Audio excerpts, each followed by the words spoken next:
Primes and divisibility. Problem 4. How many permutations of 1, 2, 3, 4, 5, 6 are divisible by their last digits? For instance, 123,456 is divisible by 6, but 561,234 is not divisible by 4.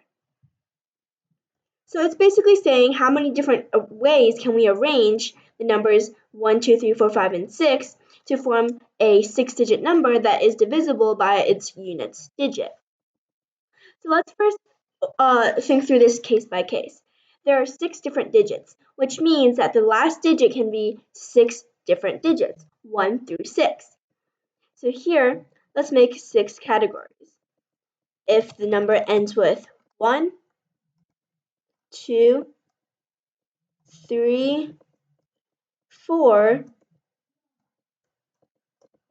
5, or 6.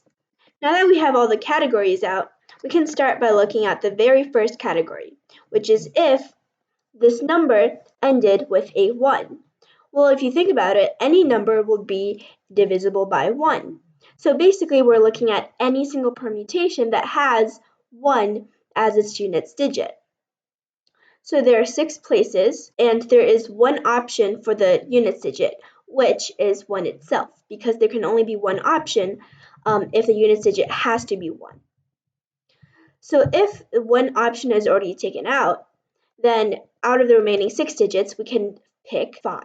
So 5 digits of the remaining 6 are left.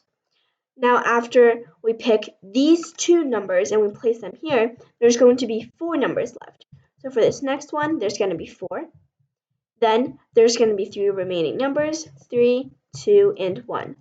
The final answer is 120. So 120 different permutations that end with a 1 is divisible by 1. Now let's look at the next one. What if this number ended in 2? Would it be divisible by 2? Well, if the units digit is 2, then it will have to be an even number. So if it's an even number, it has to be divisible by 2, right? So the same thing applies here.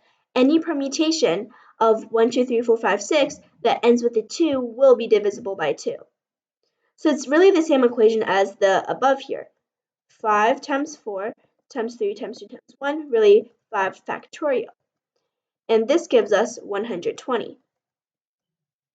Now let's look at 3. Do you guys still remember the divisibility rule for 3? Well, the rule for 3, let me write it here. The rule for 3 is that the digit sum must equal 3. That way the number itself will be equal to 3. But no matter what way we arrange these 6 digits, their digit sum will always be the same. Their digit sum will always be 1 plus 2 plus 3 plus 4 plus 5 plus 6, which is equal to 21. And since 21 is divisible by 3, any permutation that ends with a 3 will be divisible by 3. So again, the equation is the same. This is really a trick question because it's really testing our knowledge and understanding of the divisibility rules. Otherwise, it would be way more complicated. Again, it's 120 more permutations. Now let's see if the ending digit is 4. Now this is when it gets a little bit trickier. So again, I'm going to write it out here. There are 6 different places, right? And we know that the units digit has to be 4, so there's only one option for that. But what is the divisibility rule for 4? The rule for 4 is, the rule for 4 is we have to look at the last 2 places. If these last 2 places form a number that is divisible by 4, then the whole number is divisible by 4. For example, 624, we already know it's divisible by 4 because the last 2 digits are divisible by 4. What numbers have to go in the tens digit in order for these last 2 digits to be divisible by 4? Well, it could be 24 or 64, and that's it. So here there are 2 different options. Now that we have the last 2 down, we can just do whatever we want for the previous 4. So we already have 2 numbers out of the 6 taken. So there's going to be 4 options for this one, 3 for this one, and then 2, and then 1. So after multiplying, we are going to have 48 permutations that end with a 4 be divisible by 4. Now let's look at 5. Again, this is the same logic, because if you end with a digit 5, you're automatically going to be divisible by 5. So again, it's the same as 1 through 3, which is 5 times 4 times 3 times 2 times 1 gives us 120. Now let's look at 6. And surprisingly, 6 is also the same, because if we think about it, the divisibility rule for 6, so the rule for 6 is if it's divisible by 2 and 3. If a number is divisible by both 2 and 3, then it must be divisible by 6.